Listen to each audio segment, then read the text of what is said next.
ধমক চমক দিচ্ছে, বয়স্ক মায়েদেরকে ধমক চমক দিচ্ছে, তারপরে বড় বড় ডায়লগ দিয়ে সোশ্যাল মিডিয়ায় ছেড়ে। এটা উত্তরপ্রদেশের মাটি নয়, এটা যোগী রাজ্য নয়, এটা মমতা ব্যানার্জির রাজ্য, এটা অভিষেক ব্যানার্জির রাজ্য, এটা ফলতার মাটি।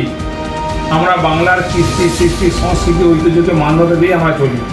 এটা রবীন্দ্রনাথ ঠাকুরের বাংলা, এটা কাজী নজরুলের বাংলা, এটা হচ্ছে নেতাজি সুভাষচন্দ্র বাংলা, মাতঙ্গিনী হাজরা বাংলা। এই মাটিতেই ধমক টক চলবে না।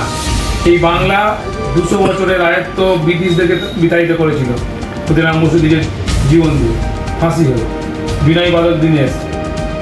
ঠিক একইভাবে আমরা বাঙালি, আমরা একইভাবে ওই বিজেপি দ্বারা মদতপৃষ্ট এই ইসিআইয়ের পুলিশ অফিসারকে ভোটের মাধ্যমে গণতান্ত্রিক পদ্ধতিতে যোগ্য জবাব দিয়ে বাংলা থেকে বিজেপিকে উৎখাত করবো এবং জামাই যাবে।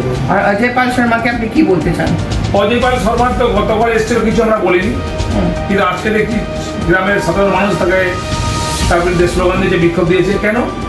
আজকে সকালে হঠাৎ করে দেখছি যে অজয় পালের আসল চরিত্র দেখতে পেলাম।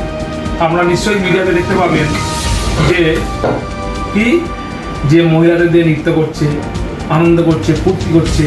এই হচ্ছে অজয় পালের চরিত্র। সে এখানে নারী সুরক্ষার কথা বলবে, সে উত্তরপ্রদেশে এখানে আইনের কথা বলবে, নারী সুরক্ষার কথা বলবে। সে নিজের নারীর সঙ্গে কি ব্যবহার করছে, কি ধরনের নাচানাচি করছে, সেটা আমরা দেখেছি।